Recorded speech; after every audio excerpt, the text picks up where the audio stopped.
Basically आज भी आपने जो सुना या रोज़ भी हम जो बातें करते हैं, हम लोग किस बात पे आना चाह रहे हैं? हम लोग इस बात पे आना चाह रहे हैं कि जो समस्या है उसका समाधान परमानेंट होना चाहिए। ट्रीटमेंट मीन्स कि ठीक हो गए हैं, क्योर हो गए हैं। She was our patient, she is not our patient anymore. ये होना चाहिए।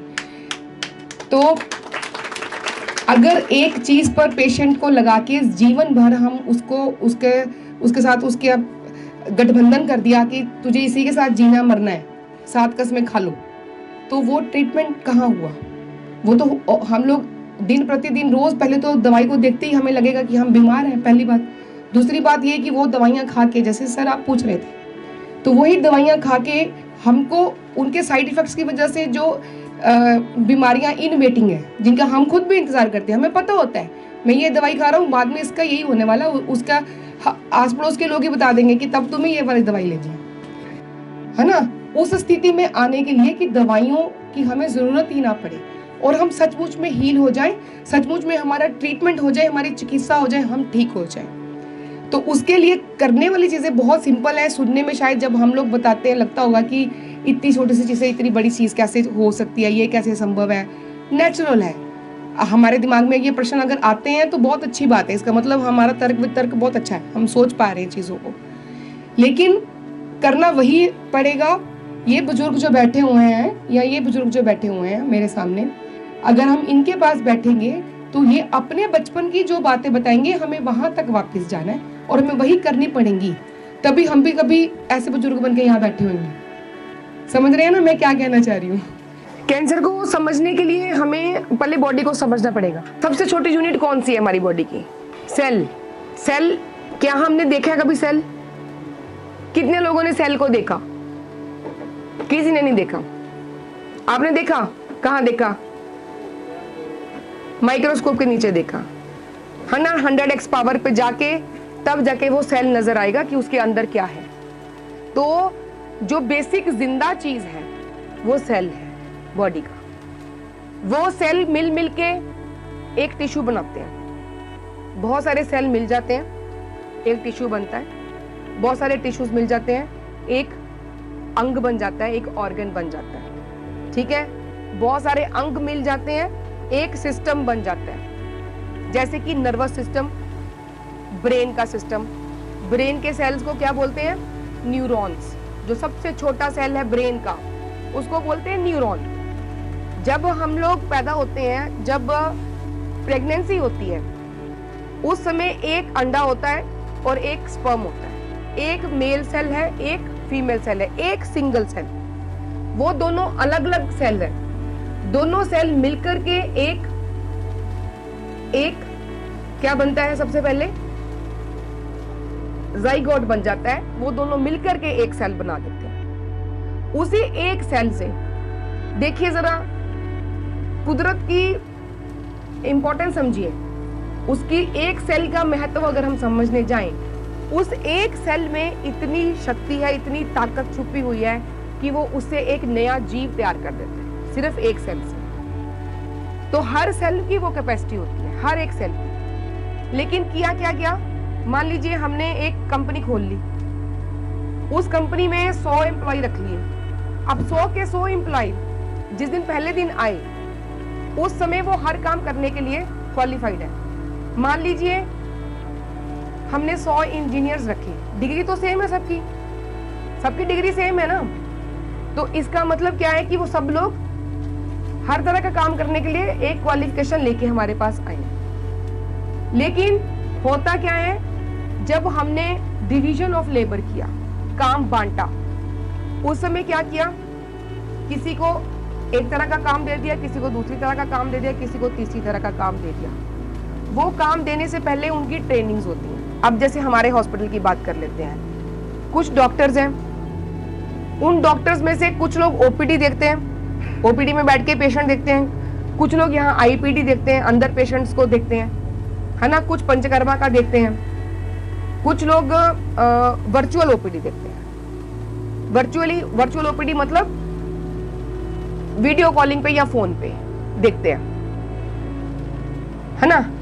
तो ये सारी क्या हो जाता है? Division of labour. इसके अलावा नर्सिंग स्टाफ का एक काम रहता है, उनमें से भी नर्सिंग स्टाफ को अलग अलग जगह पे ड्यूटी मिलती है। GDAs हैं, जनरल ड्यूटी असिस्टेंट्स हैं, इन लोगों को भी ऐसे ही है, अलग अलग काम दे दिया गया, ठीक है। तो हर किसी का एक काम उसको दे दिया गया जिसके लिए उसकी आंसरेबिलिटी बनती है कि उसने वो काम सही तरीके से किया कि नहीं किया, ठीक। इसी तरह से हमारी बॉडी के अंदर सेल्स, एक सेल से जिंदगी मिली, एक सेल ने मिलकर के एक पूरा जीव बना दिया, उस सेल के उसके अलग अलग अंग बन गए। सेल से मिलके क्या बना? टिश्यू, टिश्यू से मिलके क्या बना? ऑर्गन, एक अंग बन गया। और जब बहुत सारे अंग आपस में कोऑर्डिनेशन से काम करते हैं तो उसको क्या कहते हैं? एक सिस्टम कहते हैं। नर्वस सिस्टम जो ब्रेन और उसकी सारी नर्व्स हैं उनको मिला के बनता है। सर्कुलेटरी सिस्टम हार्ट और ब्लड वेसल्स को मिला के बनता है। हार्ट है, दिल है, और खून ले जाने लाने वाली सारी धमनियां हैं, वो है, ब्लड भी इसके अंदर जाता है, ठीक है। इसके अलावा रेस्पिरेटरी सिस्टम है, लंग्स हैं, लंग्स के साथ जुड़ी हुई चीजें हैं। डाइजेस्टिव सिस्टम जिसमें पेट आता है, आंतें आती हैं। इसी तरह से एक्सक्रीटरी सिस्टम है जिसमें किडनी आती है और किडनी से आगे यूरिन ले जाने वाले छोटे छोटे धागे टाइप पाइपें हैं, आगे एक ब्लैडर लगा हुआ है जिसमें इकट्ठा होता है, उसने बाहर निकालना है। तो ये सारा मिलके ऐसे अलग अलग सिस्टम, ऐसे रिप्रोडक्टिव सिस्टम है। तो ये क्या हुआ? डिवीजन ऑफ लेबर होगी, हर किसी सेल को अपना अपना काम मिल गया, उसने वही काम करना है, वही काम करना है, तो उसको वही याद रखना है, बाकी चीजें उसको भूल जानी है, यही काम है उसका, ठीक। हर अंग के जो सेल्स होते हैं वो अपने अंग को बचा के रखने की और उसका काम चला के रखने की, दोनों चीजें जो हैं इसमें उन्हीं सेल्स को करना होता है। चाहे वो किडनी के सेल्स हैं, चाहे लीवर के हैं, चाहे लंग्स के हैं, चाहे ओवरीज के हैं, चाहे ब्रेन के हैं, चाहे हार्ट के हैं, चाहे किसी भी जगह के हैं, उनको उसकी नॉर्मल फंक्शनिंग को भी ध्यान में रखना है और वो बीमार ना पड़े उसको ठीक करके रखना है, रिपेयर करना है, ये भी उनका काम है, वो उनको समझा दिया जाता है शुरू से ही। तो कैंसर में क्या होता है? कैंसर को हम लोग कैसे समझते हैं? पहले मुझे ये बताइए, हमें क्या लगता है कैंसर एक किस तरह की बीमारी है? उसके पीछे का कारण क्या है जो हमें बताया जाता है ज्यादातर? कोई बताए? सॉरी, एसिडिक एनवायरनमेंट तो हमने यहां आके सीखा। इसके पहले जो सारी बात हमें समझाई जाती है, सिखाई जाती है शुरू से, जैसे सुना जाता है, जिसके लिए कीमो रेडियो की जाती है ना, ऐसा समझाता ना कि एक जीन लिंक्ड प्रॉब्लम है, जीन लिंक्ड प्रॉब्लम है, उसमें म्यूटेशन होगी जीन में म्यूटेशन होके उसने सारी गड़बड़ी करनी शुरू कर दी, वो पागल हो गया एक तरह से, है ना। तो वो, लेकिन ऐसा नहीं है। मेटाबॉलिज्म समझते हैं हम? मेटाबॉलिज्म क्या होता है? पाचन तंत्र से शुरू होके और जो कुछ भी है वो एक सेल की नॉर्मल फंक्शनिंग, एक सेल का एक नॉर्मल फंक्शनिंग, एक फिजियोलॉजिकल फंक्शनिंग जिसमें जिंदा रहना एक प्रोसेस होती है और उसमें उसके काम होते हैं, यही एक्चुअली मेटाबॉलिज्म यही है। तो जब हम कहते हैं बॉडी का मेटाबॉलिज्म खराब है, इसका मतलब या तो उसका भूख लगने का सिस्टम खराब है या उसका पचाने का सिस्टम खराब है, कुछ इस तरह की चीज है। और इंपॉर्टेंट चीज जिसमें समझने वाली क्या है कैंसर में, cancer is a metabolic disease, it is a metabolic disease. Cell का मेटाबॉलिज्म खराब है। होता क्या है, कैंसर जब होता है सेल में चेंजेस आते हैं। एक होता है माइटोकॉन्ड्रिया जिसको पावर हाउस बोलते हैं सेल का। जितनी भी एनर्जी बनती है ना, जिससे सब कुछ चलता है, वो सेल के अंदर एक छोटी सी बिल्कुल फैक्ट्री लगी होती है। जिन्होंने सेल देखा शायद उन्होंने अंदर माइटोकॉन्ड्रिया भी देखा होगा। ये एक सेल है, एक सेल, और ये एनिमल सेल है, मतलब हमारे शरीरों का सेल। प्लांट सेल थोड़ा सा अलग होता है, उसकी जो वॉल है वो बाहर की अलग होती है। इसके अंदर बहुत कुछ है।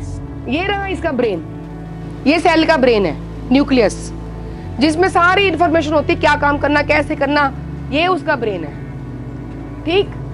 और माइटोकॉन्ड्रिया कहाँ है? ये रहा, ये देखो, ये रहा माइटोकॉन्ड्रिया, ये ब्रेन है, ये सोचेगा क्या करना है। इसके अंदर सारे जीन्स, क्रोमोसोम्स इसके अंदर होते हैं, ऐसे ऐसे फैले नहीं हुए, इसके अंदर होते हैं। ये बताता है, ये एनर्जी देता, इसने एनर्जी प्रोड्यूस करनी है। कैंसर में यहां गड़बड़ है, जो कैंसर वाले सेल्स हैं उनकी यहां गड़बड़ है, इनको एनर्जी नहीं मिलेगी, सेल को, उसको पास एनर्जी खत्म हो जाएगी, वो अपना काम नहीं कर सकता जब तक उसको एनर्जी नहीं मिलती। अब एक वॉशिंग मशीन पड़ी है, पीछे से बिजली आएगी तो चलेगी ना, नहीं तो क्या होएगा, डस्टबिन बन जाएगी। उसमें हम गंदे कपड़े तो रख सकते हैं लेकिन वो साफ नहीं होंगे। बिल्कुल सेम सेल का हाल हो जाता है। सेल तो है लेकिन वो अपना काम नहीं कर पाएगा क्योंकि उसके पास एनर्जी नहीं है। उसको एनर्जी देने वाला बंदा ही बैठ गया आराम से, कह रहा मेरा तो काम नहीं कर सकता, मेरे को तो प्रॉब्लम आ गई, है ना। ऐसे इसमें अलग अलग और चीजें हैं, गोल्गी अपरेटस है, इसमें प्रोटीन बनता है, इसमें एनर्जी बनती है, इसमें इंफॉर्मेशन है। देखो एक सेल के अंदर कितने चीजें हैं जिनमें काम डिवाइड हो रखा है, तो हर सेल का भी एक काम है। थॉमस सेफील्ड, ये एक बहुत फेमस कैंसर के वैज्ञानिक है, कैंसर साइंटिस्ट हैं जिसको हम कह सकते हैं। उन्होंने ये वाली बात को प्रूव किया कि पूरी दुनिया में जो कैंसर की ट्रीटमेंट हो रही है वो सिरे से ही गलत है।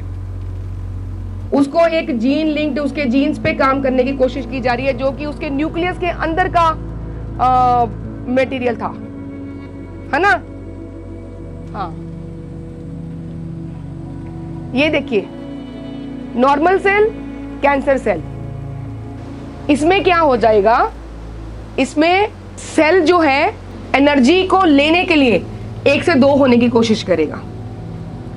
इसी सिलसिले में मतलब अगर सेल बढ़ बढ़ के बढ़ रहे हैं, एक जगह पे इकट्ठे हो रहे हैं, तो वो बॉडी का डिफेंस सिस्टम है, वो बॉडी का डिफेंस मैकेनिज्म है, एक तरह से वो बचाने की कोशिश में बढ़ रहे हैं। ऐसे ये फर्क हो जाता है, ये बढ़ता ही रहता है, बढ़ता ही रहता है, बढ़ता ही रहता है, और डिवाइड होकर और बढ़ जाएगा, बढ़ जाएगा, बढ़ जाएगा। किसी के देखा आपने कभी कैंसर बना हुआ इस तरह से, ठीक है। ऐसे तो एक सेल था, उसने अपना काम करना था, लेकिन उसके पास में एनर्जी खत्म हो गई, वो बढ़ गया, डबल हो गया, ऐसे बढ़ता रहा। फिर एक दिन क्या हुआ, वो एक जगह से दूसरी जगह भी जाने लग गया, तो उसको बोलते हैं मेटास्टेसिस। ठीक, तो ये हमने समझा कि कैंसर होता कैसे है एक्चुअली।